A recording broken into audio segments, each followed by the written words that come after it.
Here today, online and present here in the chamber. I'm just going to pass you over to Stephen, who's going to do the notice and the summons of the meeting. This meeting is being transcribed and summarized.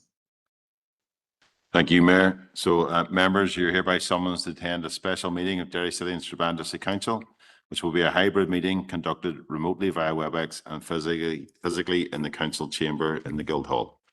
If I could take the roll call, please. Alderman Cook. Online, Stephen. Alderman Guy. Alderman Hussey. Online. Alderman Kerrigan. Online, Stephen. Alderman McMorris. Apologies for her. Alderman Lynch. Apologies. Alderman Montgomery. Online, Stephen. Alderman Wilkinson. Councillor Jason Barr. Councillor Lillian Barr. Councillor Raymond Barr. Councillor Boggs. Arlena Stephen. Councillor Boyle. Councillor Clark. Councillor Cusack. Councillor Devine. Councillor Donnelly. Councillor Alex Duffy. Councillor Sandra Duffy. Councillor Farrell. Here. Councillor Fleming.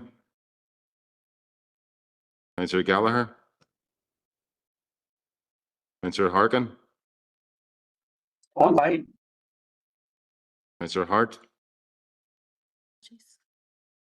Councillor Heaney. Councillor Hutton. Councillor Jackson. Sure. Councillor Leonard. Councillor Logue. Councillor McDade. Councillor McGinley.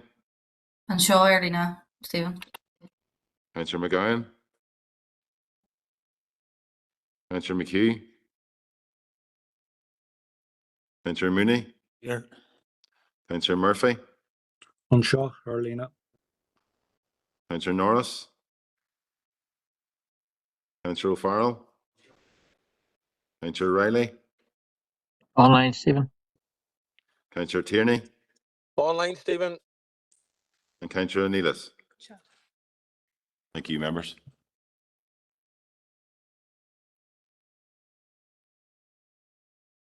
Got me good, Stephen. Okay, just do the broadcasting statement. Thank you. Thanks. I would like to remind everyone present at this meeting in the Guildhall that this meeting will be broadcast live to the internet and will be capable of repeated viewing. This broadcast may be terminated or suspended in accordance with our protocol. Due to your attendance at this meeting, you are consenting to being filmed and to the use and storage of those images for broadcasting or training purposes and for the purpose of keeping historical records and making those records available to the public. Members and approved speakers are reminded to only have their mics and cameras on while speaking at the meeting and to use the chat facility to highlight a request to speak. A copy of the council privacy notice may be found on the council website www.derrystrabane.com. Okay, at this stage, I just want to take any declarations of any members' interests. I have one here from Alderman Montgomery. Do you want to come on ahead and declare that? Thank you, Mayor. It's just a declaration as a member of Unite the Union as a registered childminder. Thanks. Okay, no problem. Anybody else? No. All right. Okay, and we'll just move on then to the body of the meeting. I don't have any chair. Oh, sorry. Sorry, Councillor McDade. Sorry, Mayor, I just put it in the chat box as a declaration of interest as well as a member of staff in UU and a member of UCU Union, just for it to be recorded. Thank you. Okay, Councillor McDade. That's fine. And we move into, there's no chairperson's business for today. So we're going to move into the main part of the meeting, which is to receive the representation from the different bodies here. You're all very welcome here today. And I'm going to welcome first so we have Unite the Union here. We have Edward Carlson Brown, Billy Scampton and Damien Doherty. So you're very welcome. We also have Danielle McCusker, who's online and she's here from Unison. Danielle, you're very welcome. And then we also have Norman Hagan, Paddy Mackle and Goretti Horgan here, and they are from UCU. So there are three chairs up here if one representative from each wants to come up and join me. And then we will also have Danielle online.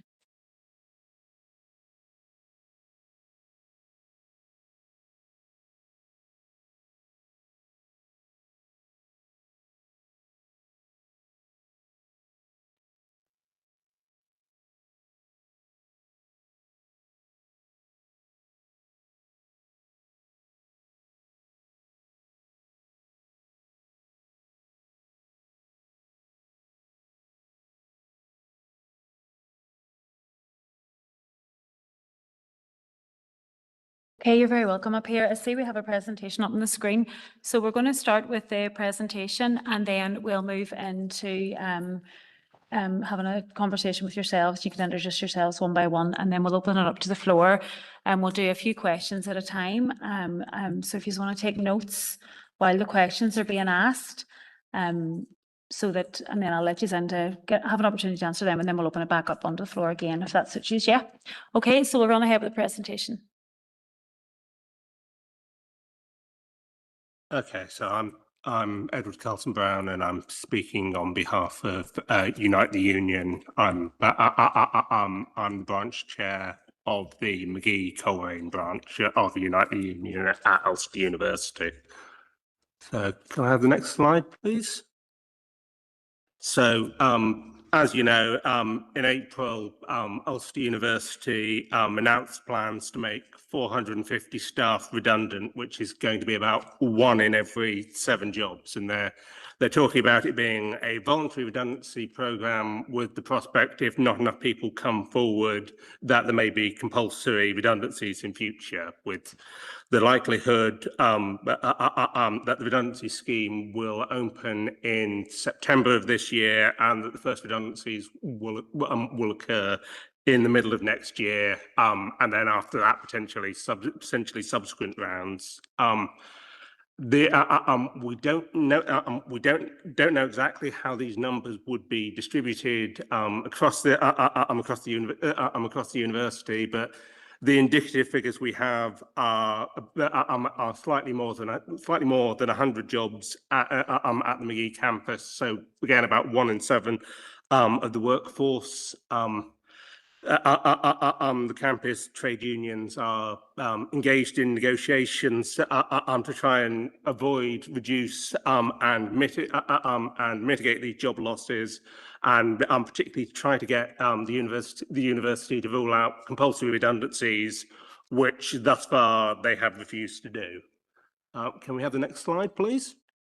So, in terms of what the impact is for the city, there's going to be, if we have about 100 job losses, then there is a direct impact of 5 million to the local economy, just in terms of people no longer getting their salaries, being made unemployed. And then there is a knock-on consequence from all the effects on local suppliers to the university, fewer graduates sticking around in Derry after they graduate, working locally, creating businesses, and all the long-term effects of that, and perhaps most obviously, it seriously endangers all the fine words we've heard about 10,000 students at McGee, because you cannot teach more students if you've got fewer staff. The numbers just will not work. We will probably still get the buildings that are funded by City Deal funding, but they're just likely to sit there covering dust if we don't have staff to work in them. And we've got real concerns about the sustainability, not just of expanded provision, but also of current provision. Due to the lack of a budget at the moment, the university is expecting a 6% cut to its budget. There may be effects on the maximum numbers of students it can take, and even with the budget, we would expect a small cut, and there is the chance of some courses coming to an end, some provision moving from one campus to another, and in general, while we can't say for certain what would happen, the signs would not look good. We have the next slide. So in terms of the reasons why this is happening, the figures that the university have given us have them running an annual deficit of about £25 million a year. And there are a multitude of factors I'm going into this, but some of the major ones are that the teaching grant for educating each individual student has been essentially stagnant since 2009, while there's been substantial inflation. So effectively, that works out as a real terms cut in government support of about 60%. There's the fact that the higher education funding model across all parts of the UK is broken in different ways. The English model of making students pay almost all the costs has catastrophically failed, and the alternative model of lower student fees, capping the number of students, and government support is failing almost as badly as numbers of international students that used to prop up the system have fallen, and government support just has not kept up. And then there is also an issue for Ulster University specifically, because we are a multi-campus university. There are costs associated with delivering provision across multiple campuses that not only does Ulster University get no support for it, but unlike universities in the rest of the UK, it also has to pay full rates. And as mentioned, there is also the 6% cut because the executive has not yet agreed a budget. So could we have the next slide, please? So United, the union, are committed to trying to avoid these redundancies as much as we possibly can, and there are a lot of things we can do, some of them talking with the university, but a lot of them are going to require the intervention of an outside actor. So our priorities in particular are that higher education in Northern Ireland in general and Ulster University in particular need a fair funding model. We have to accept that this city benefits from being a university city, but that this is not cost-free, and that somebody is going to have to step up and provide additional funding. We have to accept that inflation is a real thing. That the teaching grant needs to be uplifted, and it needs to be kept linked with inflation to reflect the real cost of all the students who are being educated. We need the Assembly to implement multi-campus funding, as the Department for the Economy's financial needs assessment has already agreed is necessary. But unfortunately, at the moment, the Department for the Economy is saying that regardless of the assessment, they're not providing the money. Closer to home, we would like a commitment from Ulster University to rule out any compulsory redundancies and to minimise the number of voluntary redundancies. And going forward, once the situation is stabilised, Unite in particular are quite concerned that another move that the university has made recently is to cease their previous practice of paying the foundation living wage plus 50 pence an hour, and instead just to pay the foundation living wage, which has meant that the lowest paid staff on campus, about 10% of the workforce, are missing out on 50 pence an hour, which for a full-time worker equates to about £900 a year, which means that the lowest paid workers on campus are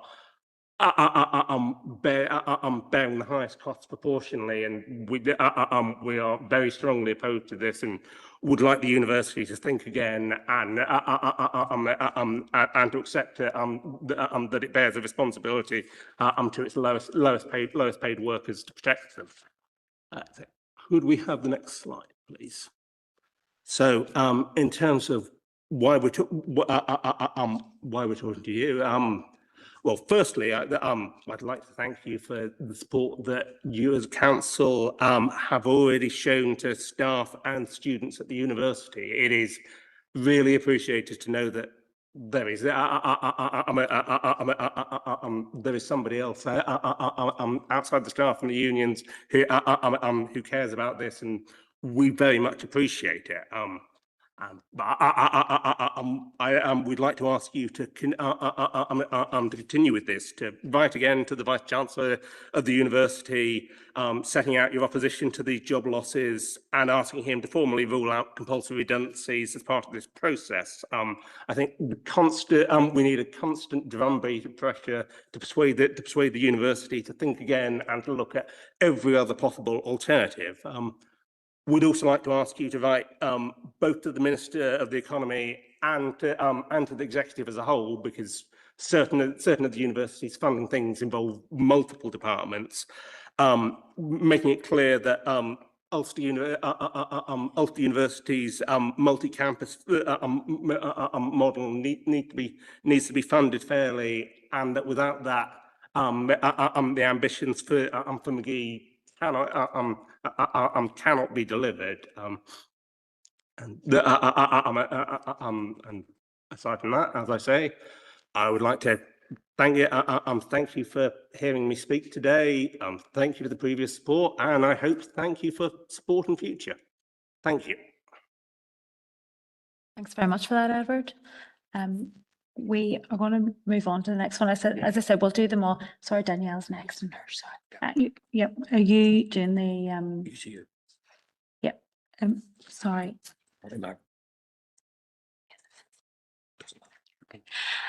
So as I said, we'll do all the presentations and then we'll do the questions after. So thank you, Edward. Danielle, if you're ready, we're going to move on to your presentation now. Is that okay?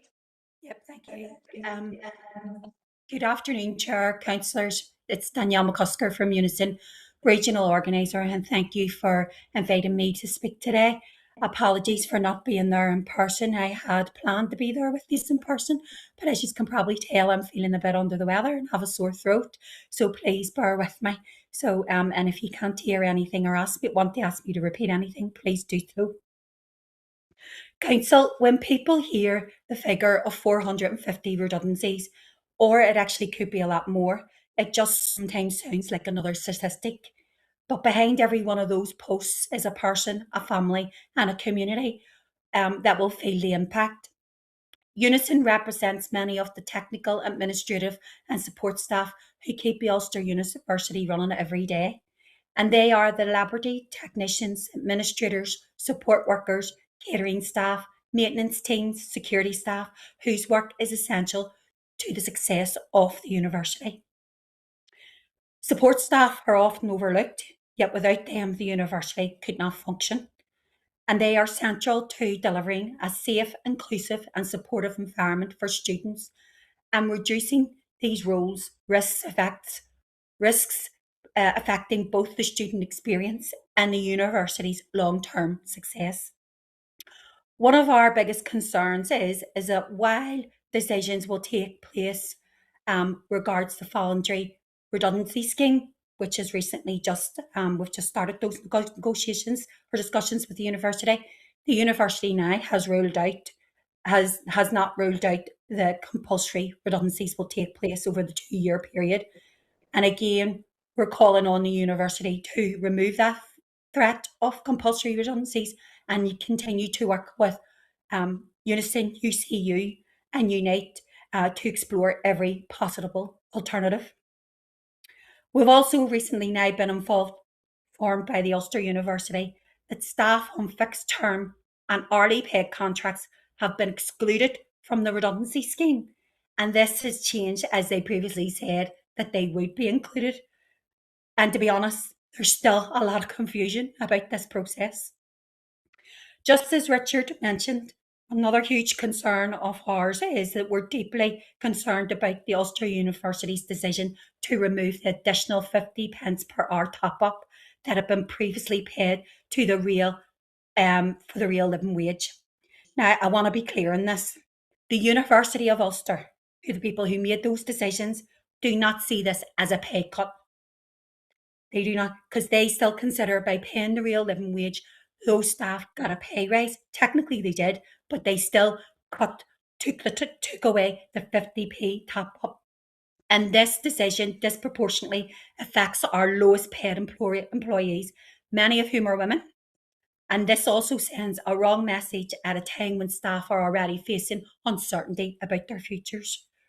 Those who can least afford it are being asked to bear the burden of the financial pressures that they did not create. Rather than reducing the pay of low-paid workers, the focus should be on securing sustainable funding and strengthening the financial governance to protect both jobs and the quality of the education that the university provide. There was a discussion, I think, last week, we were in the room with the Ulster University, around, if the highest earners didn't maybe get a pay raise, would that help, to mitigate and reduce the job losses? And they said it wouldn't really help at all because it would only be a saving of 150,000. But that was the same figure that they saved when they took away the 50p top up for the lowest paid. And to me, council, the university have definitely got their priorities wrong. We do recognise as trade unions the financial challenges facing higher education, but staff should not pay the price for long-term funding failures. And we are calling for sustainable investment, continuation of meaningful consultation, and a genuine commitment to always exploring alternatives before any jobs are lost. These proposals are about much more than jobs within the university. The Ulster University is one of the North West's largest employers and a vital economic anchor for that region, for your region. Hundreds of job losses would have a significant impact on your local families, businesses, and the wider economy. At a time when there should be investment in the North West, creating opportunities for people to live and work there, losing jobs on this scale sends the wrong message. Chair, the Ulster University is one of the North West's greatest assets. Protecting its workforce means protecting students, the local economy, and the future prosperity of this region. Thank you. Thank you very much, Danielle. And we're moving on then to Paddy. Yeah. Thanks very much. We welcome the opportunity here. My name is Paddy Mackle. I'm an official with UCU with responsibility for higher education. We welcome the opportunity to address the Council today on the announcement by Ulster University to make 450 posts redundant. This engagement is part of a series undertaken by representatives from UCU United and Unison, who stand united in our opposition to those redundancies. The announcement has been devastating for staff in every campus across all job categories and disciplines without exception. In our view, the employer's decision is premature. It appears somewhat opportunistic, given the options which could be open to it, extreme in its focus and short-sighted in its vision for the future. The loss of 450 jobs or more is likely to negatively impact on university as it presents itself as a university of choice for students both locally and further afield. It will also undermine apparent commitment to widening access. The redundancy announcement on the 15th of April this year came as a complete shock to the unions, despite what staff were told about our knowledge from senior management. At several previous meetings with the employer, we were advised that a 5-year recovery plan was being developed, revised and remodelled right up to Easter. However, that recovery plan referred to during meetings on the 15th of December and the 25th of March suddenly vanished by the 15th of April, replaced with a multi-campus redundancy plan. As councillors will be aware, this announcement has reignited the debate in Derry and the surrounding area regarding the commitment to expand the Magee campus up to 10,000 students, already pushed back to 2032. Developments in recent days at this council, when you had the Vice-Chancellor here, only added to that growing frustration. A few miles down the road in Coleraine, that announcement has also helped to fuel concern about the long-term future of that campus too. While some of that concern may well be misplaced, and only time will tell, some things are clear. Any reduction in staff and numbers will undermine stability and confidence in the Ulster University brand. Already, anecdotally, many students are having second thoughts about choosing UU for next year and beyond. Job losses in Magee and Coleraine will of course impact on the livelihood of those affected staff, but also on small local businesses who benefit from a local workforce. Reductions in the number of lecturers will inevitably impact, within a very short timescale, on course choice and provision for students and prospective students in Coleraine and Derry. 450 job losses will of course have a massive impact on the wider community, but will undoubtedly have a bigger and more acute impact on those areas outside of Belfast. Attempts by Ulster University to apparently offer some comfort to staff and local politicians here in Derry and also in Coleraine, same argument, by suggesting that the figures provided, citing job losses of 108 in Derry and 114 in Coleraine, respectively, were simply projections based on a proportionate calculation of the overall total of 450, hasn't clarified the situation at all. These projections are based on assumed volunteers, at least initially. So those figures could both be overestimations or conversely underestimations. If insufficient numbers come forward elsewhere, more staff could be dismissed at either location or indeed at both. Equally, if insufficient volunteers come forward overall, both locations could also face compulsory redundancies. That's the reality, despite what the VC and others are telling you. Following the announcement, the employer repeatedly said they wished to work with the willing, those who volunteer for redundancy. That phrase, work with the willing, left a very bad taste in the mouths of staff who have no choice or who simply just want to stay in employment. If the willing are viewed as those who volunteer to take a package and leave, then the corollary, intention or otherwise, is that those who don't volunteer to leave become the unwilling, the very staff who will be expected to sort out the mess left behind. In our view, if this level of job loss was announced in any other industry, the political establishment would be falling over themselves to appear on the media at every opportunity to demand concrete action to overturn such a devastating outcome. It is disappointing for our members that apart from a few laudable exceptions, most politicians and political parties have been largely silent since the announcement. That needs to change. The unions acknowledge that the university is indeed facing difficult financial challenges. There's no doubt about that.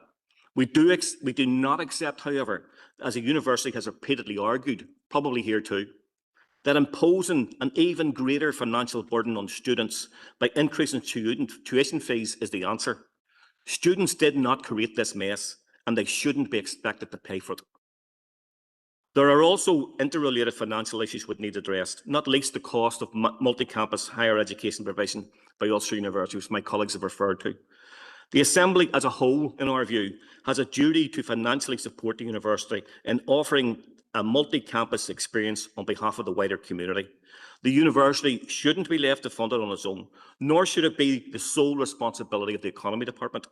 Maintaining and expanding provision at Magee and also in Coleraine should include an Assembly commitment to properly fund Ulster University to deliver that widening access with its broader societal benefit.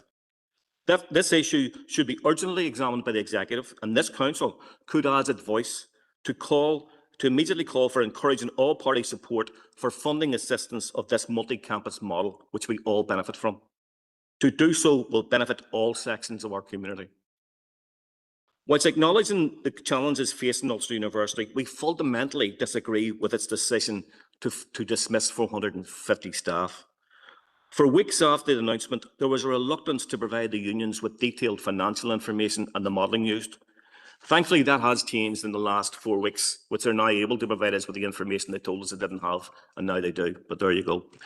Thankfully, we're moved on from that, right? However, there remains no detail about any curriculum plan to justify redundancies, which will only be undertaken after staff put themselves forward for redundancy. In essence, no course is under threat at this moment in time, while the reality is all courses are simultaneously under threat at the same time, depending on who volunteers. It is noted that expenditure continues on City Deals projects, as well as an expensive, highly speculative investment in Studio Ulster in Belfast and other projects, none of which are the university's core business, which is about educating and developing our young people. A deficit of 25 million is reportedly expected this year.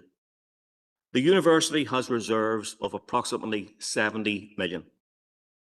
Some of those reserves could be used to at least reduce that deficit, and we call for that within days of the announcement on the 15th of April. Since the announcement, we have since learned that the university has indeed decided to use some of those 70 million reserves. Unfortunately, rather than saving jobs or reducing even some of the 450 job losses, the reserve money will instead be exclusively used to fund staff redundancies under the galling guise of transformation, favouring job losses over job security. Money that a few weeks ago couldn't be found to avoid or reduce redundancies has now been found to pay for hundreds of redundancies. This university has lost its way. You will have noted that I haven't mentioned the university's proposals to avoid, reduce or mitigate against redundancies, an absolute requirement laid out in the Employment Rights Order. The reason I haven't is because it was left to the unions to make suggestions to avoid or reduce redundancies, while the university fixated itself on operating within a much reduced workforce, regardless of the cost of reputation, viability of course provision, student experience or impact on staff. Turning briefly to consider this from a UCU perspective. Of the proposed 450 redundancies, 450 posts to be made redundant, a staggering 324 of those 450 are expected to come from UCU-linked grades, meaning that a significant proportion of the job losses in that cohort of UCU members would be lecturing staff. So despite protestations to the contrary, it is clear that lecture redundancies of that scale would inevitably have a significant impact on course availability, location choice, student experience, and/or staff health and well-being, or even a mixture of all of that.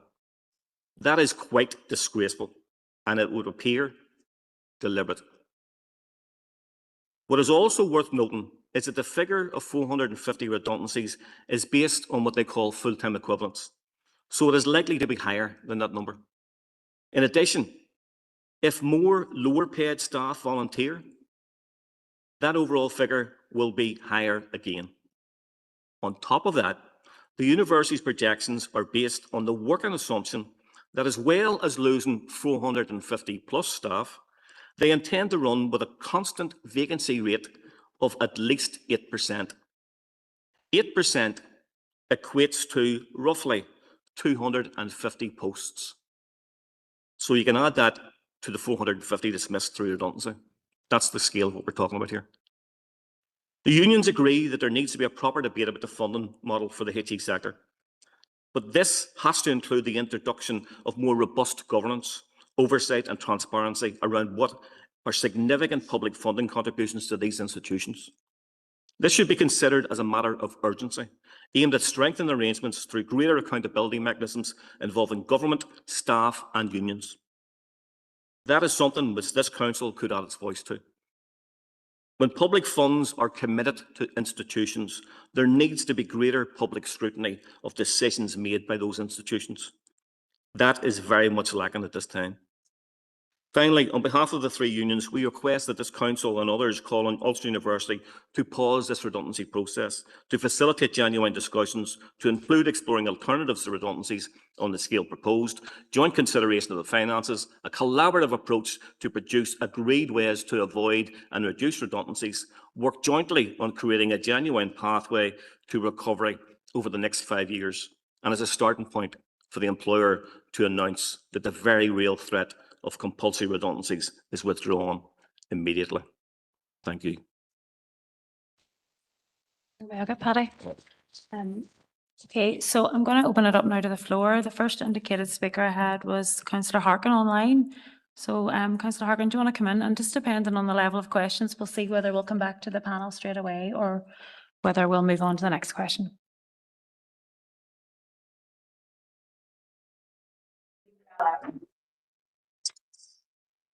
Thank you, Chair, and thank you to Edward, Danielle and Paddy for coming in today and the other trade union representatives that are there. I really want to thank you, first of all, for fighting as hard as you're doing to protect the jobs, because we all know that this announcement, when it came forward, was absolutely devastating for the Ulster University workforce at Magee, but right across the north as well. And it also, without a doubt, threatens Magee expansion.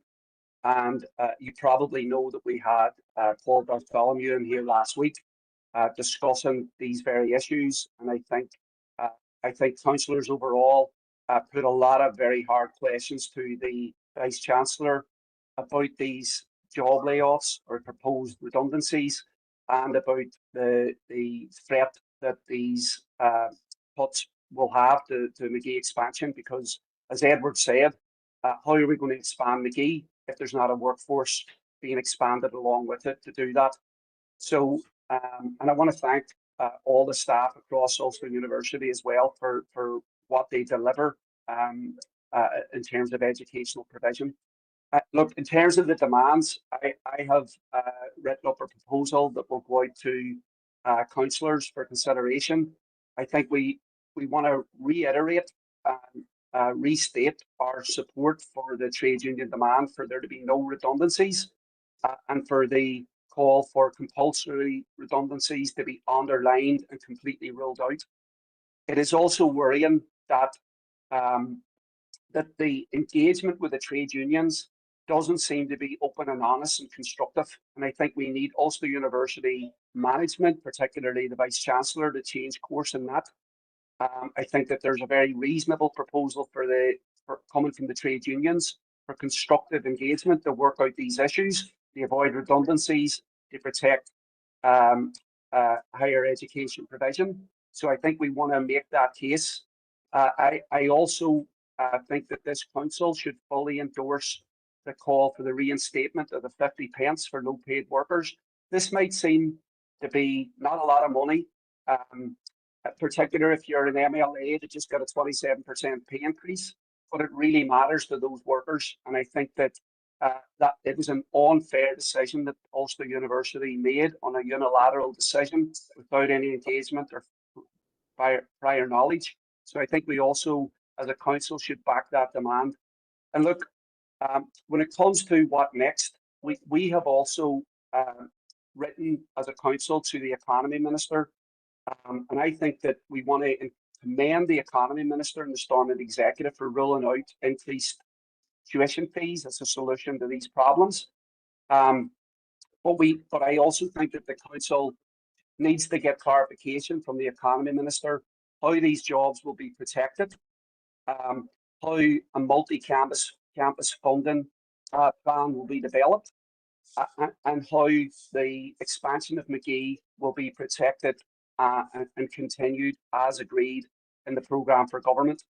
Finally, I also believe that we need to write to the new Secretary of State, Chris Bryant, calling on Chris Bryant to lay out and come to this council to explain how the British government will defend these jobs and make sure there's not redundancies, to also explain how the agreed upon Magee expansion will be protected by the British government, and they also lay out how a new funding model for higher education can be developed, because ultimately that's what needs to happen as well if we want to avoid this situation of universities facing funding crises and then proposals for tuition hikes to be put on the back of students, and for long demanded plans for Magee expansion and university provision expansion to be developed for Derry. So look, sorry, Councillor Harkin, can I just remind you of time here, just all right? Yeah, thank you, Mayor. So look, I want to commend the trade unions for their leadership on this issue. We as a council cannot let this issue disappear. We have to do everything we can to stand with the trade unions, to stand with the workers, to protect the jobs, to protect university provision for students, and also to protect our long struggled for university expansion plans for Derry in the Northwest. So thank you for coming in today, and I look forward to continuing to work with you in the future. Thank you, Mayor. Thank you, Councillor Harkin. Councillor Farrell, do you want to come in and then we'll go back to the panel? Is that okay? Yeah. Yeah, thank you, Mayor. And I'd like to welcome on behalf of the SDLP, Danielle, Edward, Patty, Norman, Bolly, Damien, Beverly and Coretti. You're all very welcome. Councillor Harkin is right. This day last week, we had Paul Bartholomew sitting in this chamber, and Edward, I think you're in the same seat as him. So we have had a briefing from Ulster University in terms of the funding crisis that they face across their organisation.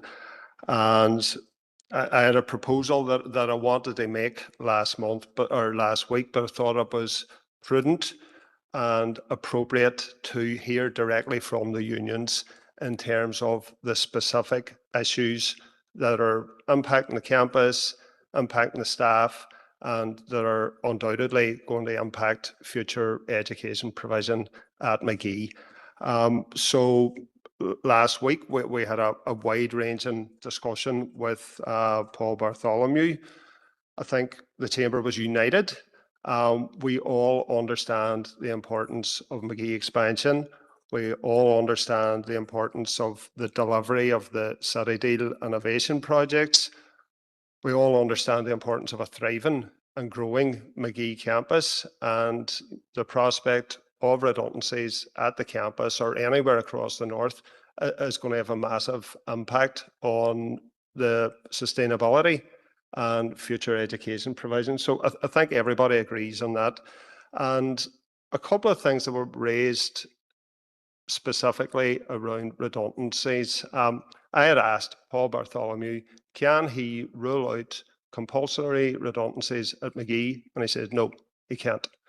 I had asked him, in a hypothetical situation, if 450 people at Magee were interested in voluntary redundancies, how do they control that? And his response was that filters would be applied. Don't know exactly what that means, but it didn't fill us with any confidence that we could have a situation where every single job loss is at Magee, and there are none in Belfast, none in Coleraine. So we are not confident about how you plan to address this redundancy plan that they seem to have. We had asked about how we grow Magee to 10,000 students by 2032. How do you do that in parallel with cutting staff? We don't see how you simultaneously grow the institution, grow provision, grow student numbers, but reduce staff. It makes no sense to us. Paul Bartholomew's response was that they would look at new ways of working, bigger class sizes, etc., etc. But for us, there needs to be a statement of intent regarding Magee, that Magee is protected, that Magee is cherished, that the executive and you get behind the commitments at New Decade, New Approach, get behind the commitments in the programme for government, get behind the commitments included in the Magee Task Force final report. Our city has been waiting half a century for a fully sized, thriving university. We've waited long enough, and the bombshell about redundancies, the fact that we have no budget agreed this year, and how the hell the medical school is going to be funded, how expansion in general is going to be funded. People are worried about it because Magee is central to the economic prosperity of the Northwest. And if it's not funded by the executive, this isn't going to happen, and we're going to be let down again and again. And what I would like to say, Mayor, is Councillor Harkin has said he's got a proposal. So do we. I probably could agree with what he said, but I'd like to see it. But we stand fully behind the unions. We stand fully behind McGee. I've got a proposal that has various asks of the executive, but we'll have a debate on Sean's proposal after all our members speak. But thank you. You're doing a great job. We're here to support, but that support really needs to come from the funding department and the executive. So thank you. Okay, thank you, Councillor Farrell. We do have a proposal here from Councillor Harkin. I'm going to ask for that to be put up on the screen, but I'll just let Councillor Jackson come in first while that's being done. Thank you, good Mayor, and thanks to all those who presented the council today. And on behalf of Sinn Féin, I just want to thank yourselves for the presentation, but I want to thank the unions for the leadership that's been shown since the decision or the news emerged that Ulster University has started the process to make 450 people redundant. And I think what we've seen since then is unions step up, representing workers and voicing the concerns that many people have, not only people that work within the university, but many people that value further and higher education and see the importance, particularly in this part of the world, the importance of the university and its role within the wider economic development of the Northwest. It came as a blow, and the leadership that was shown by unions was first class. And I trust that that will continue. And I think it's already been discussed here or mentioned, like the campaign for a proper university in Derry has been going on for over a century or over half a century, and it's fell on deaf ears. There was political decisions that denied this city a proper university.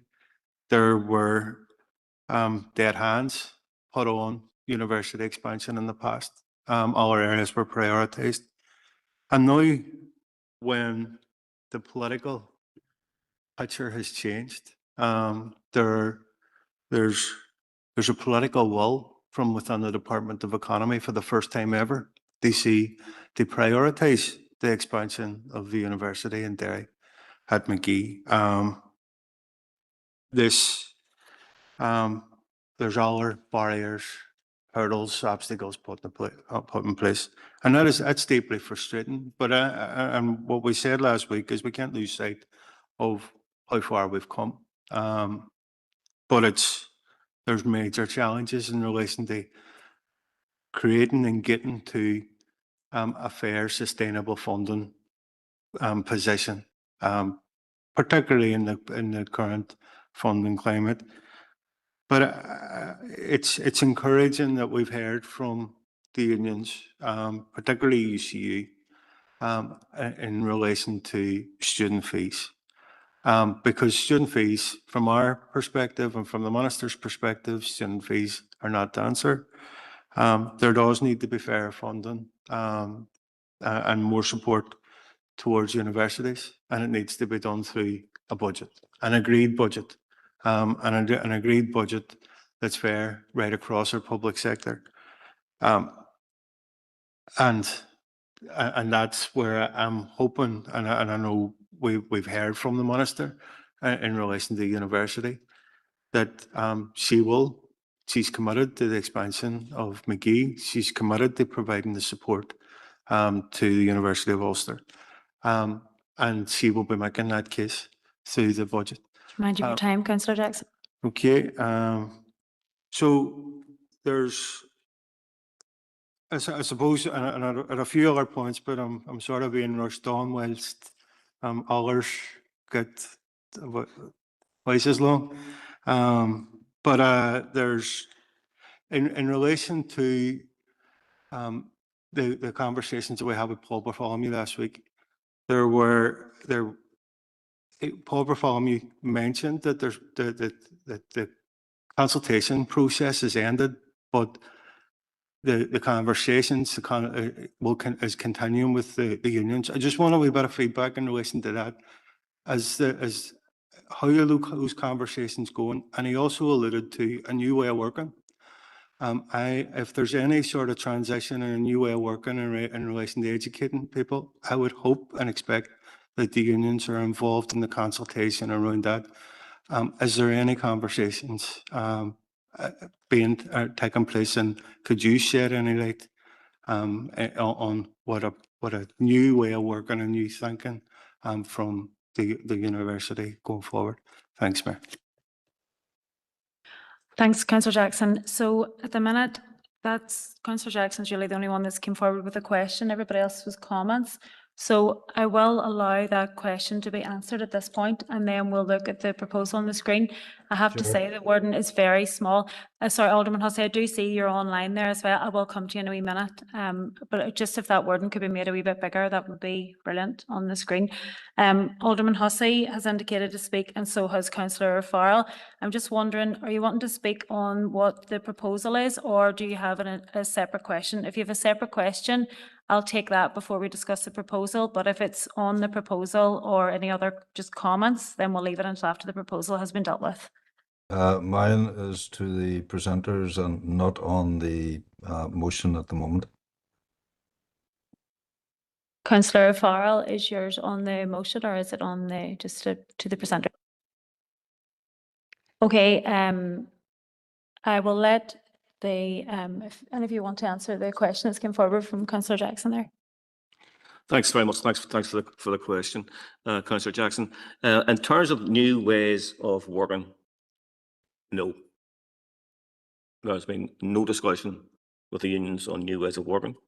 There's been no indication that they're thinking about new ways of working. What they're thinking about is waiting to see who puts their hand up, and then they'll think about things. Right? And I'm not being deliberately disparaging, but the reality is they have no plans until they see whose hands go up. So although the point being made by Councillor Farrell, theoretically it could happen 450 people from McGee could put their hand up. It's highly unlikely, to be honest. And when we look at it, it's highly unlikely they're going to get 450 hands no matter which campus they're looking at, and they add them all up, they won't get 450, which is why our problem around compulsory redundancies remains there. So the reality for this is that they don't have an answer to this. The idea of bigger class sizes, that's happened in some of the areas where people were off a long-term sick because of some of the things they did around those issues. So this is a very volatile situation. When they don't have an idea of where people will come from, they don't have a future plan. So that's why we talked about curriculum plan here. You can't do this without knowing where you're going to go. And the hope that they're going is people will express and people will go and it'll be all right. Suck it and see, as we say quite often here. And one of the things that sort of gets me in this, and for us at this point, the short term is to concentrate on the job losses in McGee for Derry City, obviously in the surrounding area, but also the 450 across the Ulster University campuses. Because the issues around McGee expansion and other issues of proper funding will flow from that. You know, if we don't get it right in stopping the redundancies here, then it's going to be significantly harder for us to ensure that McGee expansion happens. I sit on that task force on behalf of UCU. Part of the issue that gets me in that is that the NDNA commitments, the Programme for Government commitments, are commitments broader than the department. But if you look around the other departments, they're not falling over themselves to put their hands up and say, we will support this too. So there's a job of work to be done there. In terms of the multi-campus environment, and we've asked for this and we've sought a meeting, we've sought a joint letter coming from the university management, and they're up for it, which we will write to the First and Deputy First Minister about this, because we think it is beyond the department as well. Every department benefits from having a multi-campus environment. Every community benefits from having that. So it's not fair, I think, to leave it to the university, and it's not fair to leave it to the one department. So we're trying to work with them. And at just one point, but Councillor Hart, if you don't mind, in terms of the open and honest, I have to say, to be honest with you, in the last 3 or 4 weeks, the stuff we've asked for, we've got. I mean, we would all agree with that. We have got it. Now, whether it's sufficient or not, we don't know. Our problem was for the first 6 weeks they wouldn't give us anything. and told us they didn't have it. Now they do have it. So we're now at the stage where we have it, and we're having discussions with them. What we can't get them to agree is how they do this and why they won't step back. So when they found millions of pounds to sack people, but couldn't find millions of pounds to retain people, that's wrong thinking. It's wrong-headed thinking. It really is. And we know there are issues that may be coming down the line. So when the Vice-Chancellor talks about further reductions of 6% and stuff like that, every department is facing that because of the situation regarding the funding arrangements from the British government. That's just a fact. But you shouldn't be building that into your thought process that that's where you're going down the road, because that leads you to think there's more redundancies happening down here. And we've got to get to the stage where they're working with everybody, including this council, including the unions, to work together to secure the funding for McGee and the other campuses in the University of Ulster. That's where they need to go to. And the isolationist approach that they've taken here isn't helpful. So their idea of putting all their eggs in one basket around the fees and the student grants is wrong-headed as well, and they know that. Not one political party is in favour of increasing student fees, yet they say that's a panacea. Well, they don't say it's a panacea, but they say it's one of two things they need to happen. It's wrong. And it's not going to happen politically, and they know it's not going to happen before the next election, but they're still saying it. Thank you, Paddy. Alderman Hussey, then, do you want to come in with your comments? Thank you for the opportunity, Mayor, and thank you to all of the presenters. A couple of issues just arising throughout the entire scenario. And my apologies to my own colleagues in council that I wasn't able to be at the meeting with UU, Paul Bartholomew, etc., as a hospital appointment. For clarification, firstly, how many staff in total are employed across UU's facilities throughout Northern Ireland? Number one. The first speaker referred to non-core activities and how the impact on that would impact on Londonderry, etc. If those have to be dropped. Could you define non-core activities? I was concerned as to the split across the various levels of staff of the 450 redundancies and wondered, where it was anticipated. But I've heard clearly from UCU that they reckon that's circa 300 lecturer level. I think that was the figure that was given there, and that in itself is extremely, extremely worrying, and the impact that will have on students, and students would be a major concern for myself at this stage. And I wonder, can the representatives who are here with us today tell us what the current lecturer-student ratio at UU is? Does this vary across the three sites? And finally, how does that compare to similar institutions across the United Kingdom?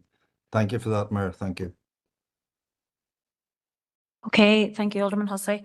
Right, I'm going to change it up a wee bit because there's been a lot of speakers have indicated after the proposal came in, and I want to give the representatives here the fair chance to speak because they have came here to present to us. So I'm going to pass back now to yourselves to respond.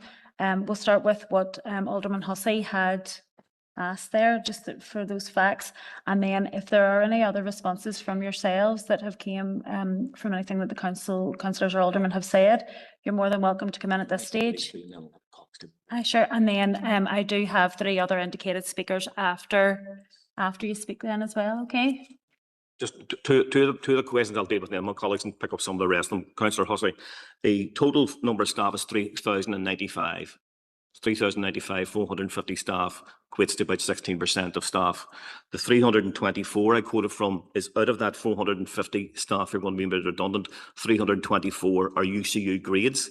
So it includes lecturers, but it also includes professional staff, support staff, senior management at certain levels. So that 324, which is about 70% of the redundancies, will come from UCU grades, and a significant number of those will be lecturing staff. In terms of the other figures, some of my colleagues who are closer to the ground might be able to answer some of the other points that Councillor Hussey made. Yeah, in terms of the staff figures also, it's 3,095, including full-time and part-time, I think it's about 2,800 full-time equivalents, and it's 450 full-time equivalents they're proposing to make redundant, which may end up being more than 450 people in total if some of those going are work part-time. In terms of the definition of non-core activities, non-core activities is what the university has referred to, and essentially for these purposes, it means anything that isn't teaching externally funded research or anything necessary to deliver those. So, for example, the work they do around expanding access, well-being, employability, all of those are things that might be more at risk of being termed non-core, but we haven't seen a definite definition of what that is. So again, it's one of those things of they have said that after the jobs are gone, the university will not be able to do all the things it currently does, which is certainly true. There is no way that 1 in 7 of us could lose our jobs, and then the other 6 and 7 could pick up those jobs. Already, when we survey our members, many of them say that their workloads are already unsustainable, let alone what happens. So some things will have to fall away, but we do not know. Again, we don't know how this relates to new ways of working and whether new ways of working is going to refer to something specifically or whether it's a nice phrase without very much behind it.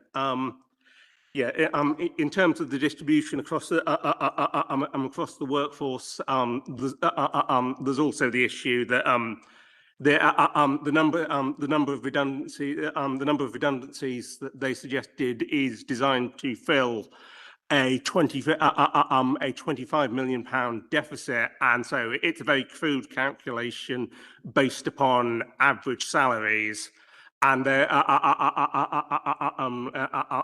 therefore, if more people come forward from the lower paid grades that are primarily Unite and Unison represented grades, that makes less difference than if somebody comes forward at Pro Vice Chancellor salary, who is obviously on a considerably higher salary than them. So again, it's very much a watch this space answer, where we just do not know until we see what happens with the voluntary redundancy process, and then if the university comes back for another bite at the apple and doing it through compulsory. I'm not sure about staff-student ratio. Thank you very much. Yes, Norman Hagan, Chair, UCU, Branchhills University. The staff-student ratio would be very dependent in relation to the actual program, the academic program, the provision. We would have a slightly higher average in terms of staff to student ratios, across the sector. The thing, whilst we have 3,100 staff and approximately 25,000 students, it's not that simple an equation, because some of those staff will be estate staff. They won't necessarily be teaching staff. They may not necessarily be support staff. They could be technical support staff for other staff members. I will get the figure for you and provide that into council.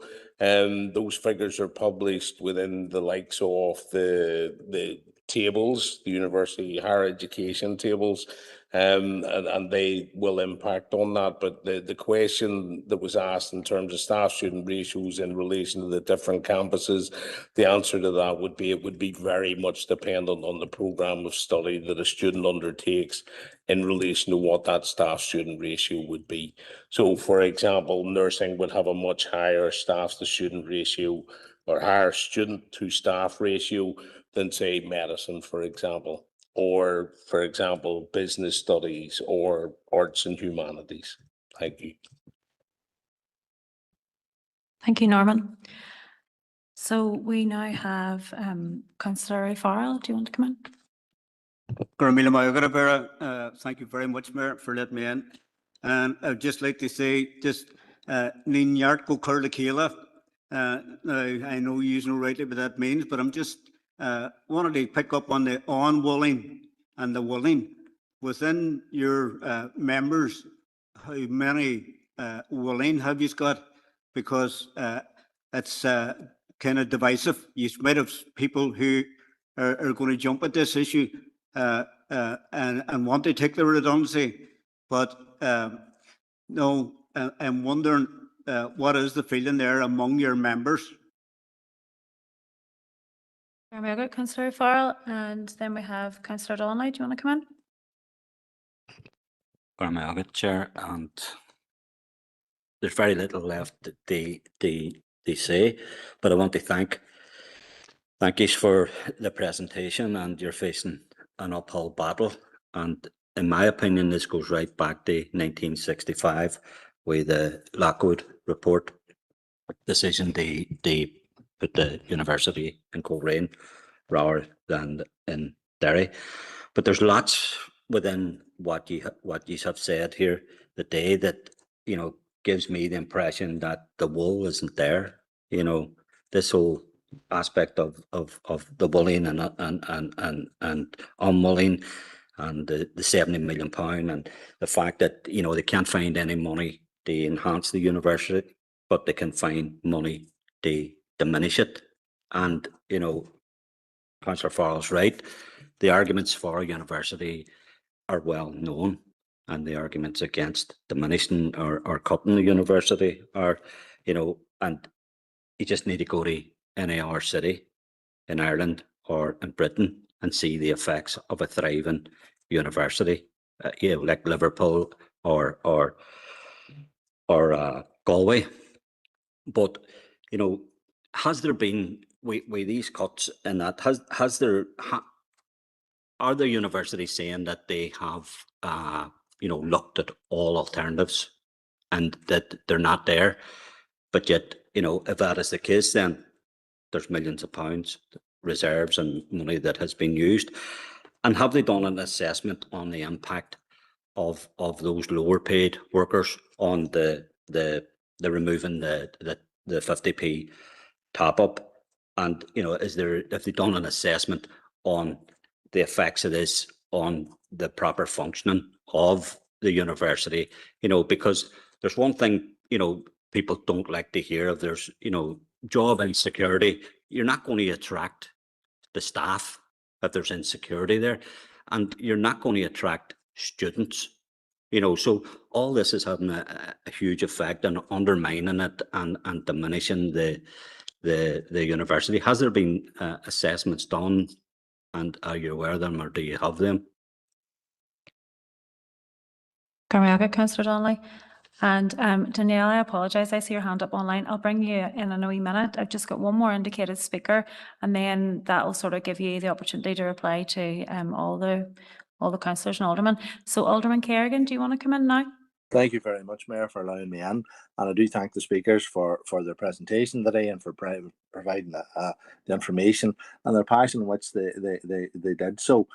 Again, Mayor, I do apologise. Was unable to make the meeting due to a funeral the last week with the University of Ulster. But there's a lot of detail provided. There's been a lot of responses to questions there that have been provided as well. And we do note the difficulties that are being raised, and again concur with many points that are raised. And just a slight query there, Chair or Mayor. We're in this position now, and it is a difficult position, and ask just a question for the presenters there. I mean, we as a council have to balance our budget, and the University of Ulster is sitting now with potentially a £25 million shortfall in this current financial year, which is significant when the reserves are in the region of 70 million. So, you know, that's sustainable for effectively 3 years until the doors will be closed, full stop, effectively. But it's the case of the engagement there as to the other alternatives there, and maybe I have missed that just in some of the presentations came through there.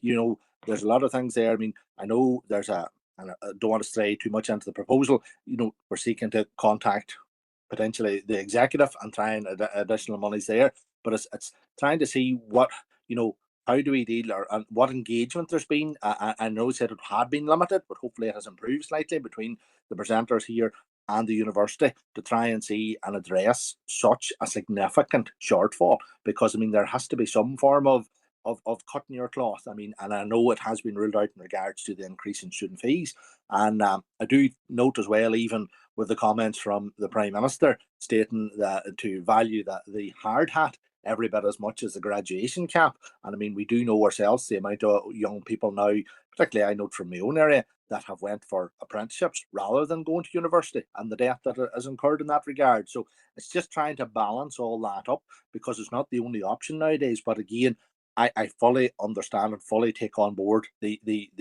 impact and job losses, and that impact and that family home of someone losing out on that. But as I would say, it's just touching base. There was the presenters there in regards to comments in regards to the such a shortfall that the university is coming up with now, and their engagement with the university in relation to that. Thank you very much, Mayor.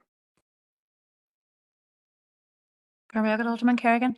All right, so to start with, I'm going to bring Danielle in if you want to respond to any of the questions or comments.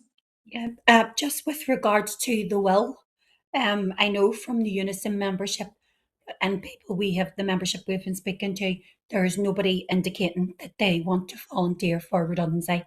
Our members are in the lower graded posts, and they don't have many years of service, and they are part-time workers. So retaining their jobs is more important to them than volunteering for redundancy. And because the university are saying they're going to, this process is going to last over 2 years till July 2028, that creates more uncertainty, because people are going, do I put it in now, or over the 2-year period am I going to face compulsory, which is a less package for me? And that's why it's really important that we push around the university, that if they are going to consider compulsory redundancies, not to be doing it until after the 2 years phase of the voluntary scheme, and to put that on hold. And we have people who are going out on maternity leave who are saying, well, if I don't express an interest now, later when I come back again, am I going to be made compulsory redundancy and be at a loss? And that's why we're asking for that threat to be removed. There's so much uncertainty for people, and these are the lowest paid staff that really want to hold on to their jobs. With regards to the 50p top up, I'm not aware of any equality impact assessment being done on that. It was a case that we were called to a meeting and said, we're applying the real living wage, but we're not applying the 50p.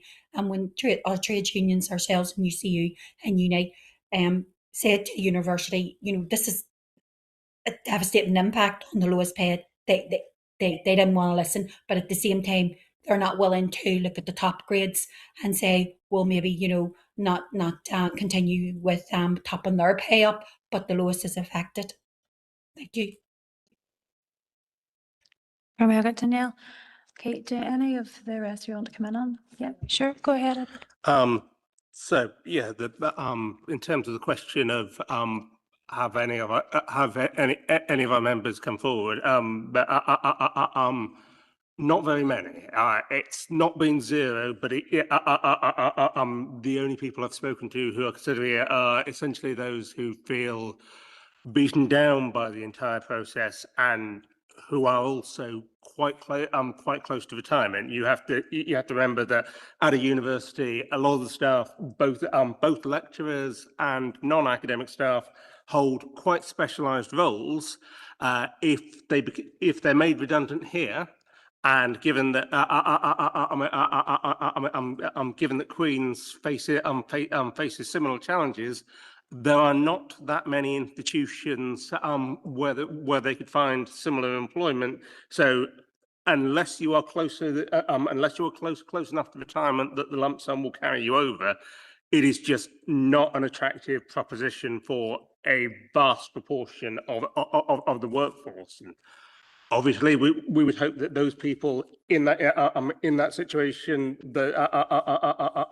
if there has to be voluntary redundancy, that they get the best settlement possible. But it has to be accepted that for a great many people, there is no settlement that is better than just keeping their jobs. So I think they're going to struggle to get anywhere near the 450. In terms of the question about sustainability, the university has already for a number of years been trying to hold posts vacant for as long as possible, which has had some consequences itself, but particularly lower down the organisational chart, where people have got colleagues who have left their posts. Those are held vacant. They've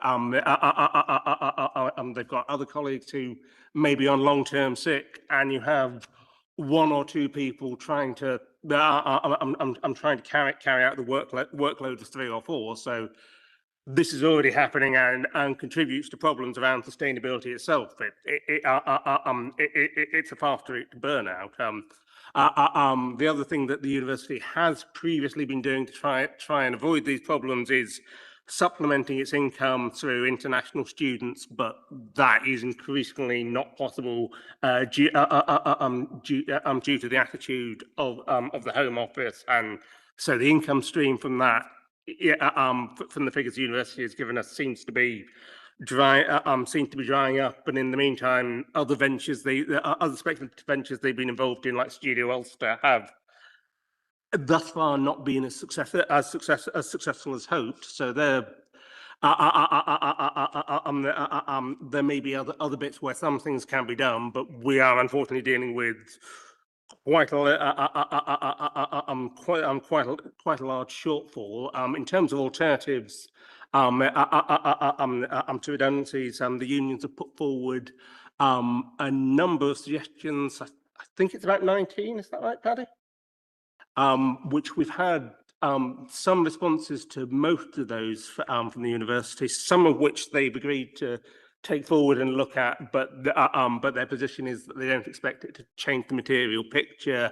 Some of which they've rejected. We will keep working with them every single step of the way, because obviously we would like a situation where there are zero redundancies, but anything we can do to reduce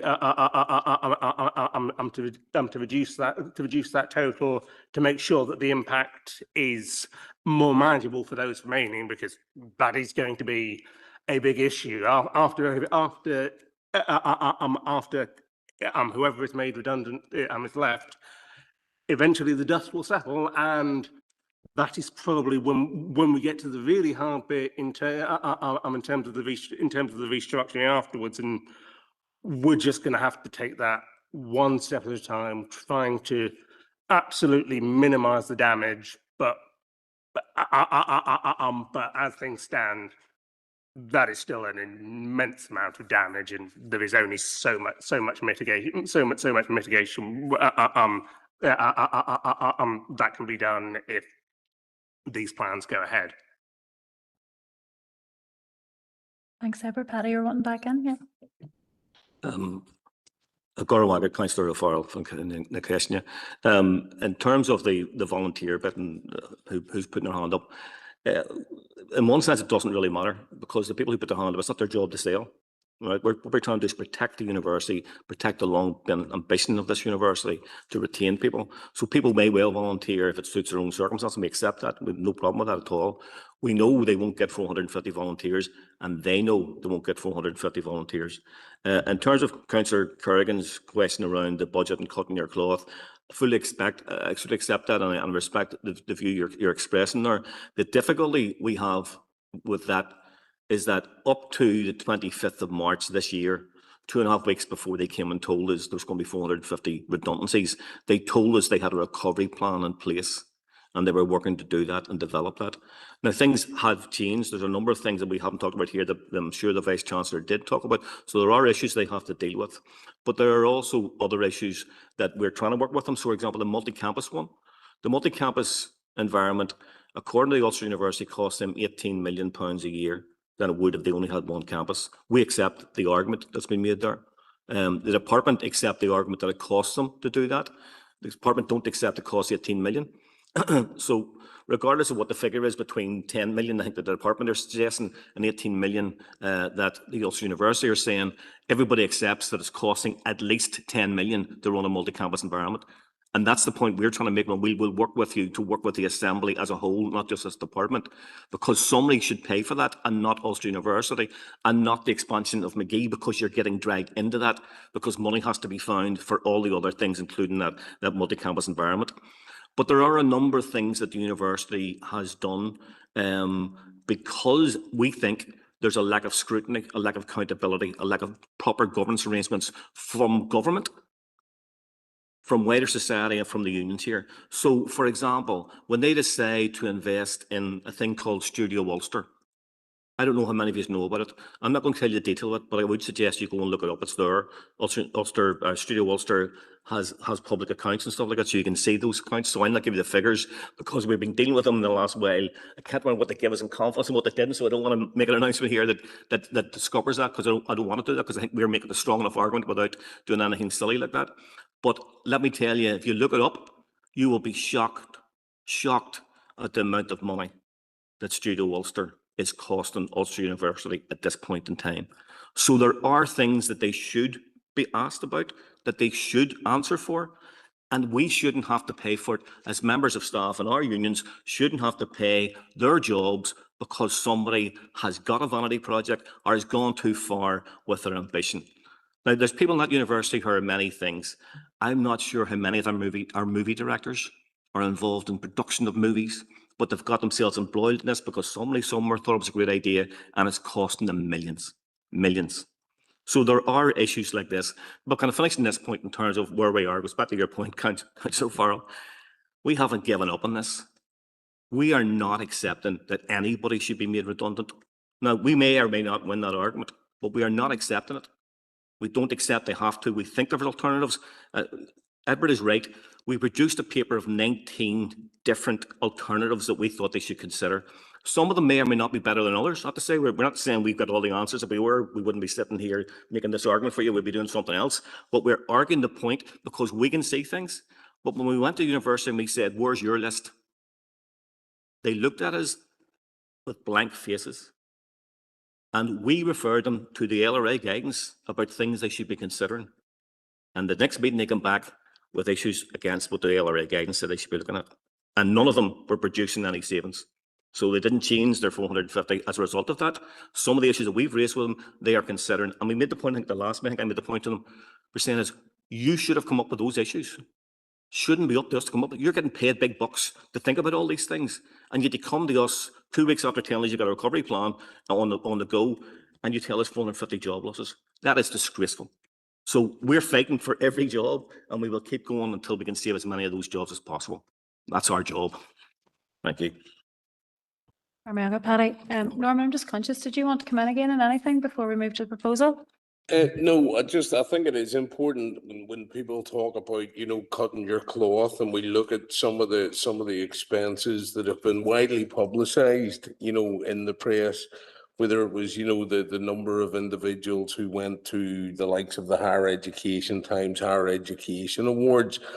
It's when you're kind of, pound wise or penny wise and pound foolish. And to reiterate Paddy's point, it's the greater scrutiny that's required in terms of some of the expenditure over the last 3 to 5 years. And we'll just take the last 3 to 5 years, that has got us into this position whereby we are running at a deficit. Now, the university will tell you that they have made £5 million worth of savings, as a result of these cost-cutting measures. One of those, for example, was in Coleraine, where they closed the Riverside Theatre. That wasn't through any strategic thinking, or it was done as a result of underinvestment in the Riverside Theatre over decades, that it was no longer fit for purpose, and would have required millions spent on it to make it fit for purpose. So the issue here is, it's not necessarily about cutting your cloth. It's where the cloth is frayed and then people are pulling at it, and there isn't that scrutiny in relation to what money is being spent on.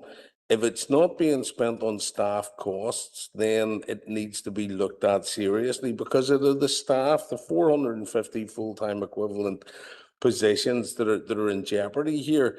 And again, when you lose that expertise and the commitment and the goodwill of the staff who teach, support, research and serve those students every day. Once that's lost, it's gone. You know, you won't get that back. And, you know, as Edward had mentioned there, you know, potentially those who may be the willing or put their hand up, you know, it'll be an insignificant amount in relation to the 450 full-time equivalents that they're looking at in relation to making the savings. But again, those are the people with the expertise in the university, who potentially we are going to lose. I anecdotally know of less than a handful of individuals who are UCU members who will be, you know, putting their hand up, or, you know, to use that phrase, will be the willing when it comes to this. And again, to reiterate what Paddy said, it's a real suck it and see exercise. They have announced that they need to make the £25 million saving. They've looked at an average salary. They've come up with these figures. They've proportionated those figures over the 3 campuses, and they've said, let's do this. Let's see who potentially might be willing to make themselves redundant. And again, there are limited employment opportunities within Northern Ireland, given that we have 2 higher education institutions. So that impacts on it as well. So thank you very much, Chair, for that opportunity. No, thank you, Norman, for speaking, and thank you to you all for coming in today to answer the questions and to reply to any of the comments. We do really appreciate you all being here and the work that you're doing to protect those jobs. So we do have a proposal here on the screen. I just need a seconder for it, and then we'll move into, Councillor Donnelly seconded that proposal. So is there any dissent on the, Councillor Jackson, do you want to come in on it? And then Councillor Farrell. No, I suppose just on the proposal, I was disappointed how it was presented, because at the meeting last week, there was, I indicated that we had a proposal, and Councillor Farrell indicated a proposal. I think we both agreed that let's have this conversation first. And I know the proposal was tabled in the middle of the conversation when it didn't. And it really doesn't matter who makes a proposal, and I think we're all, I would hope, singing from the same hymn sheet in relation to the importance of university expansion, the importance of protecting jobs and valuing the jobs, because the university expansion in this part of the world will ultimately lead to job creation both inside and outside the university. We can't grow the university and cut jobs at the same time. Doesn't make sense. It's an executive priority. There's a commitment there from the minister. So in relation to all of that, don't disagree. I'm glad they see that Councillor Harkin included the British government in this, because the British government's key.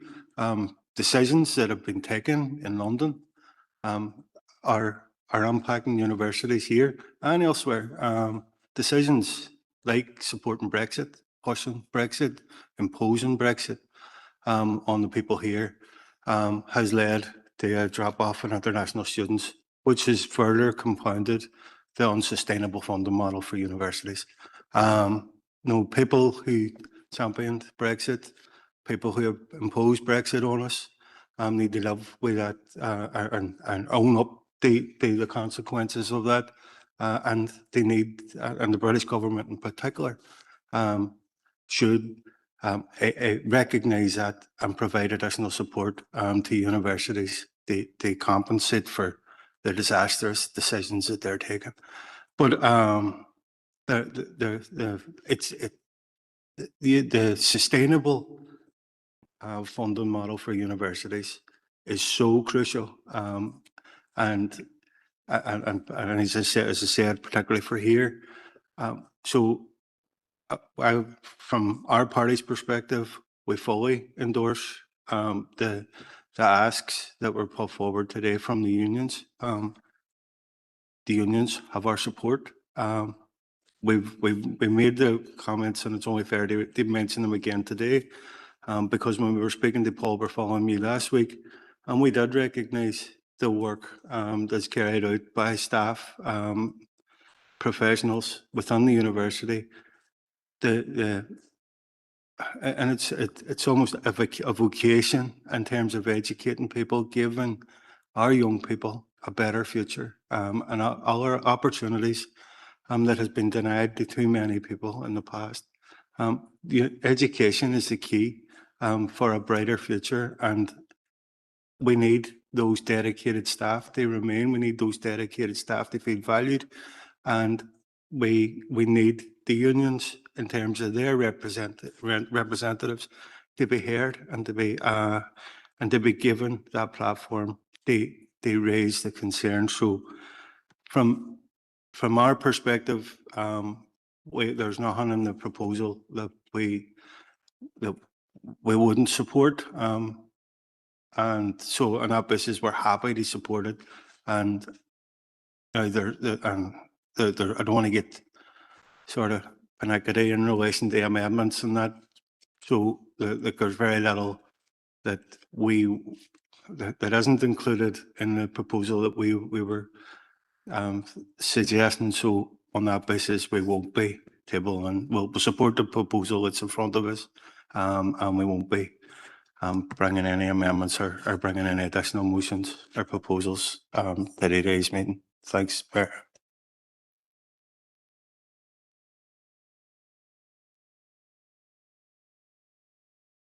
Alderman Hussey, I do see your hand up online, but I have Councillor Farrell indicated here first in the chamber. Thank you, Mayor. Like Councillor Jackson, we have no issue whatsoever with the wording of Councillor Harkin's motion, but this is just an observation, it's not a criticism.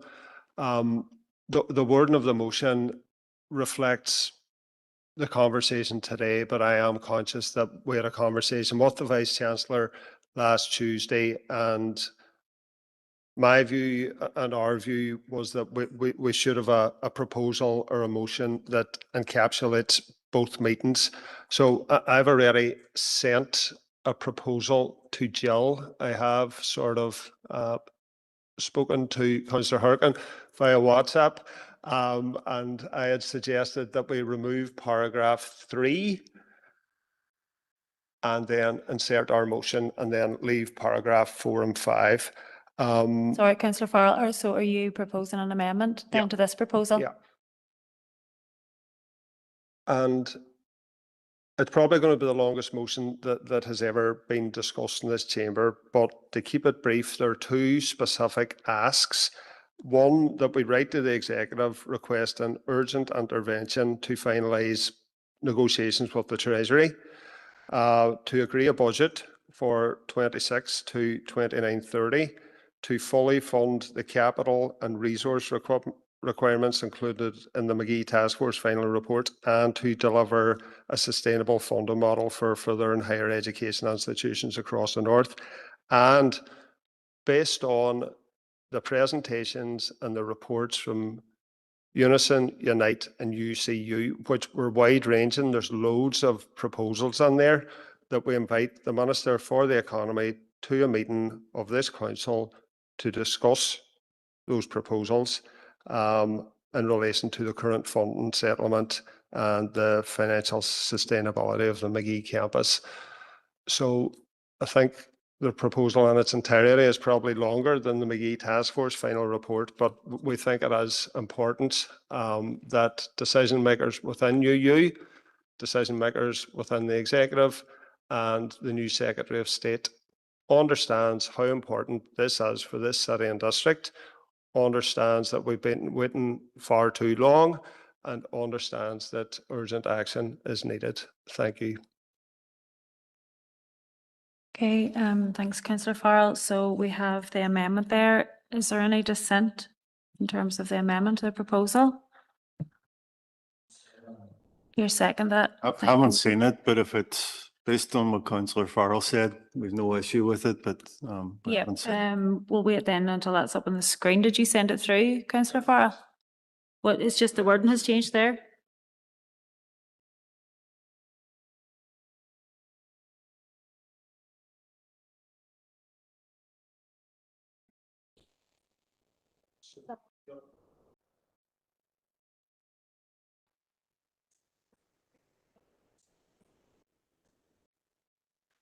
So it would be, so after the deleted paragraph 3, insert hours, and then leave the remainder the same. So, sorry, paragraph 4. No, sorry, paragraph 4 it would be, sorry. So that third one, fine. So paragraph 4, my mistake, sorry. Yeah.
Okay, the whole motion doesn't actually fit on the screen now, so it's going to be emailed out to members so you can get a look at it before we talk about it again. Are you accepting it?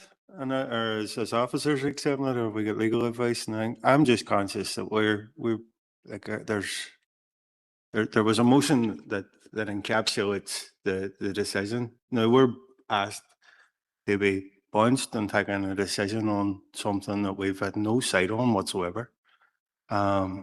And like and being asked now to take a decision on it. If the chair feels that's fair, or officers feels that's fair, unfortunately, we may be in a position where we can't support it, with just given how it's been presented. But like I can't read what's on the screen there. But No, I completely understand where you're coming from, Councillor Jackson. I'm just reading through it here myself. A lot of it is noting facts, but I haven't had a chance to read it all myself yet. So let's all have a look at it here, and I'll come back to you on that one.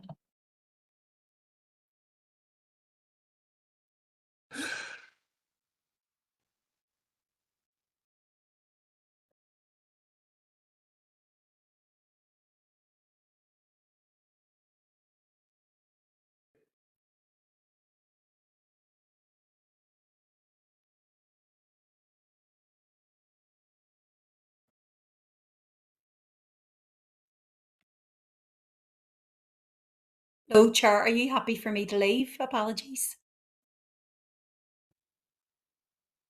Sorry, Danielle. Yes, you can, if you want to leave now, that's, you're more than welcome to. Thank you very much for coming in and for speaking today. Thank you, everybody. Take care. Thank you.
You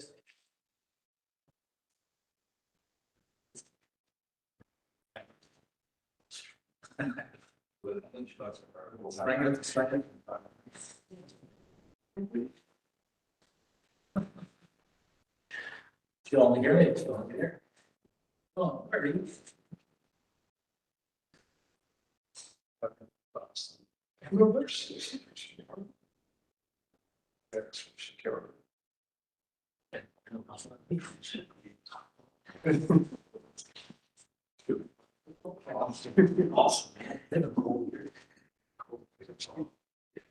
Much will get you.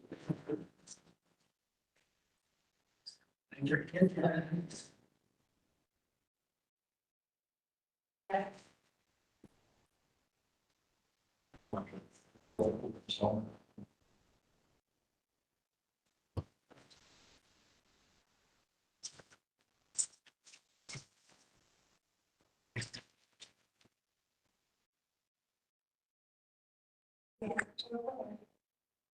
Stop sharing. Stop sharing.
Okay, has that given everybody an opportunity to read that?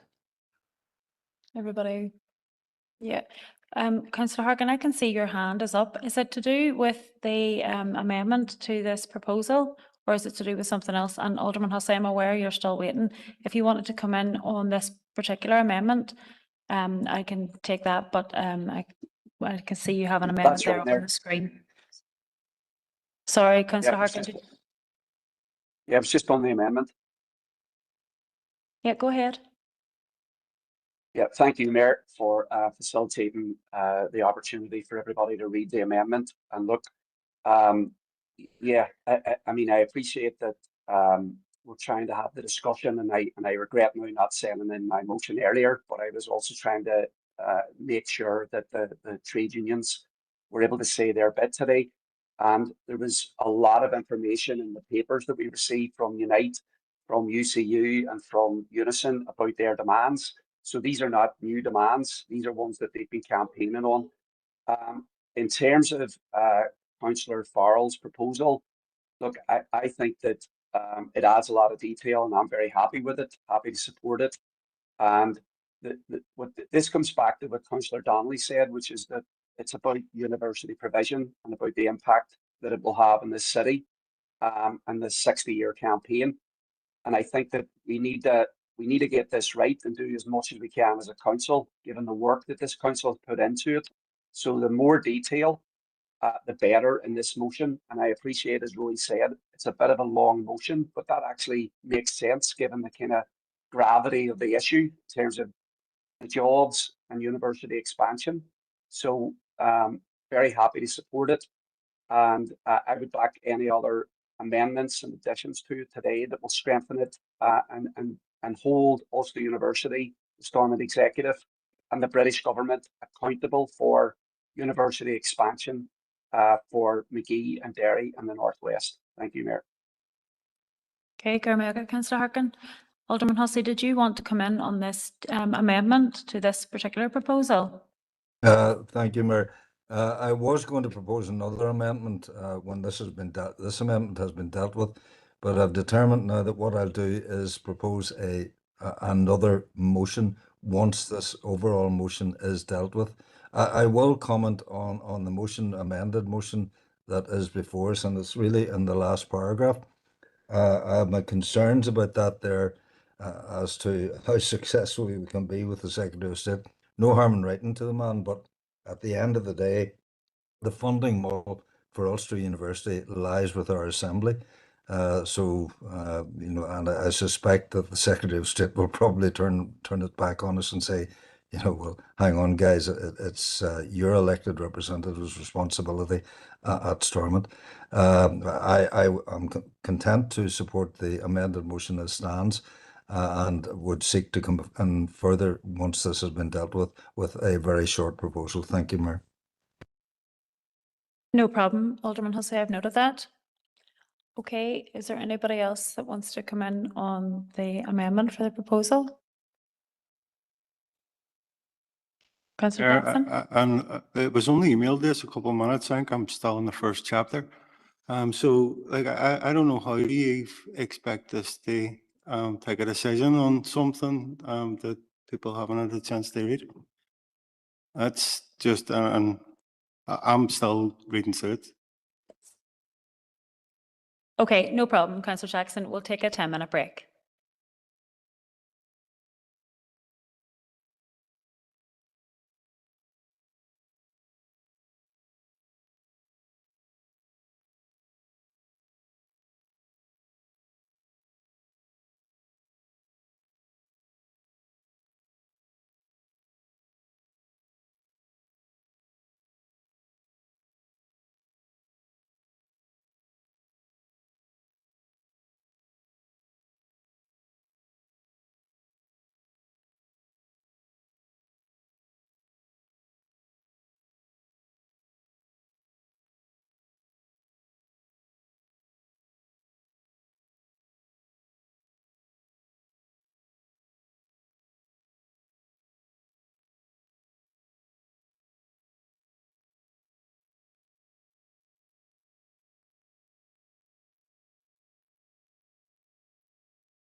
break done. Yeah. So is there anybody else that wants to speak about the amendment on the floor? Yep, Councillor Jackson. Thanks, Mayor, and thanks for giving the opportunity to read this. It would have been nice to obviously fully consider any proposal before we came on. Now, and I know the Councillor Harkin's proposal was something that is in line with the union's presentation and the conversations that we've been having over the last week. And we have seen like the unions coming out and using and initially when we seen that we heard the announcement in April, the unions called this as blatant political leverage against the minister and a political attack, and there's many using or viewing this these redundancies as a way of trying to force the rise in student fees. The initial proposal included our council's view that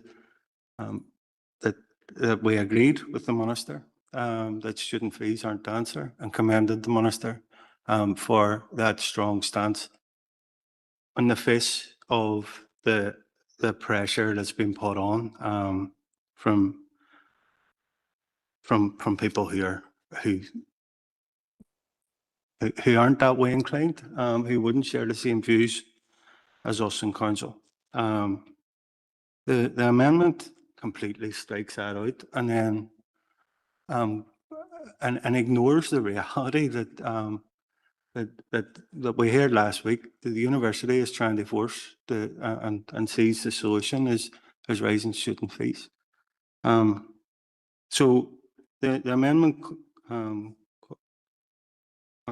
closes that off. It deletes that important element of the proposal, and then it goes and do a lot of negativity. It's right that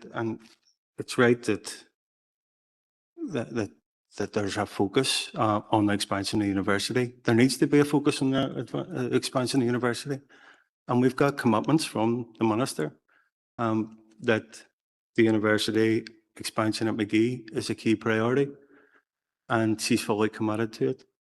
We've also heard from the task force that every single thing that has been asked for in relation to their work so far has been delivered by the minister. The proposal that's in front of us ignores all of that and just paints this negative picture. And I understand that people are scared from 60 years of blockages and all of that. But I again, using a pop-up motion to try and bounce people into taking a decision that's attacking a minister that's committed to delivering in this city isn't something that we can support. So I'm disappointed that the proposal came in the way it did. And as I said, we're content, happy indeed to support the initial proposal, but the amendment isn't something that we would be supporting. So we'll be voting against. Okay, Garmiaga, Councillor Jackson. Okay, I'm going to pass over to Stephen, and he's going to take a vote on the proposal, on the amended proposal. Thank you, Mayor. So Alderman Cook.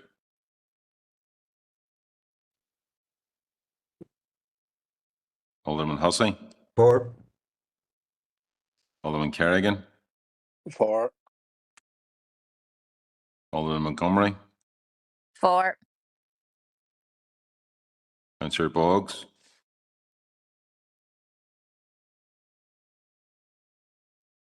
Councillor Donnelly, Councillor Farrell, For. Councillor Harkin,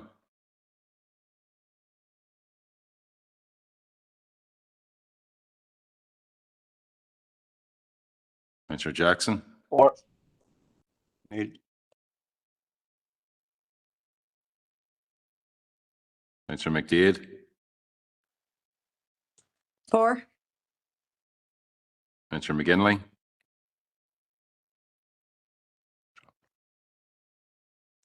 Councillor Mooney, Councillor Murphy, Neil. Councillor O'Farrell, Neil. Councillor Riley,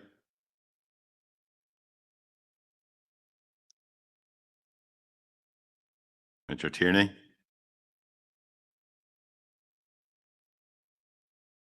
Councillor Neelis. Neil.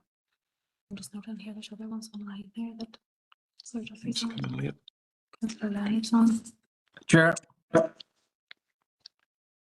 Yeah, sorry, Councillor Lennon, I'm just noting your attendance now. Yeah. Neil. Thank you. And Councillor Alex Duffy, Neil.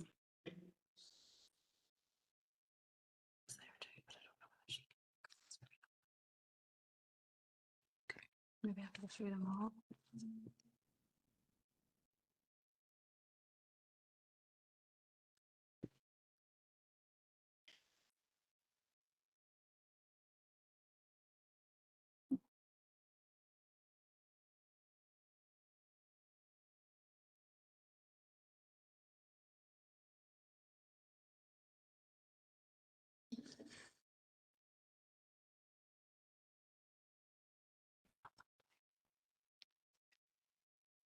and Councillor McHugh. I don't think I called your name.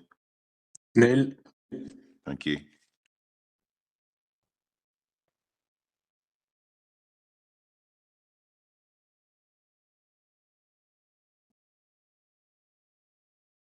Is there anybody else online that I haven't called their name? I know a few people came later. No, Stephen, I put mine in the chat box there. I don't know if you got it, Councillor McGinley. I got that. I got that, Councillor McGinley. Thank you.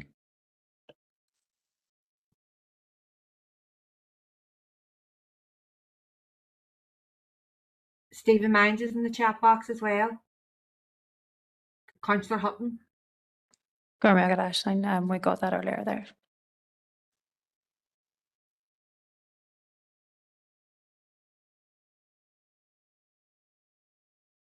Okay, so that's 8 for, 9 against, so that amendment falls on that proposal. So we'll go back to the original proposal then that was put on the floor. Is there any dissent on the original proposal? Oh, sorry, Alderman Hussey, sorry, you want to bring in something different now completely? Yeah, no worries. So on the original proposal we have back on the screen, do we have any dissent in the room on the original proposal?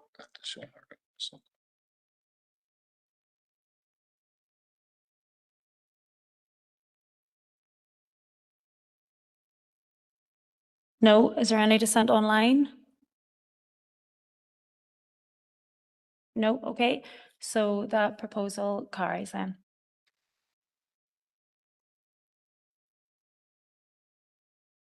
Alderman Hussey, did you want to come in on your proposal?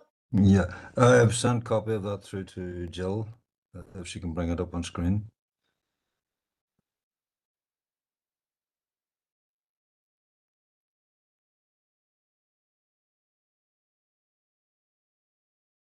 Alderman Hussey, can I have a seconder for that, please? I'm happy to second Alderman Montgomery. Thank you, Alderman Montgomery. The motion that I've sent to Jill is not the same as in the chat box. It's slightly amended.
Thanks, Jill. Can I ask for a slight change to that, Jill? And it's in the first sentence.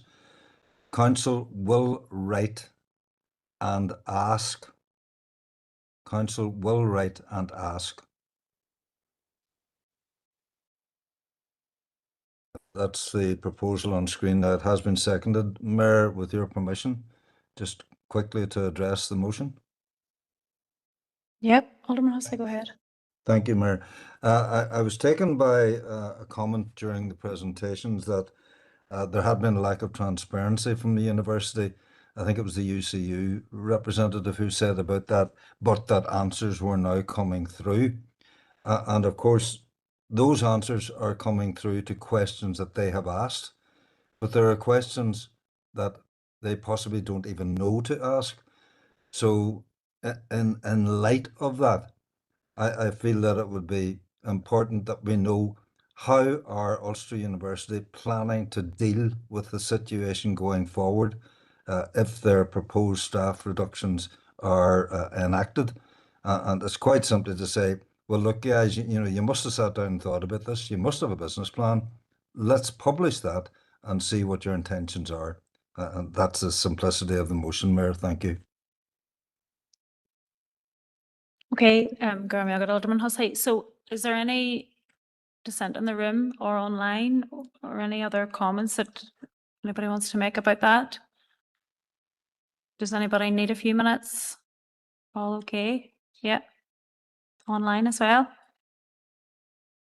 Okay, so there's no dissent in the room. We don't need to take a vote, Stephen. So, yep, thank you for that one, Alderman Hussey. Thank you, members.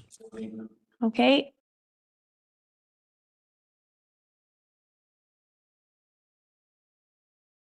Thank you very much, members. I appreciate that went on a wee bit longer than expected today, but appreciate your patience in getting through that.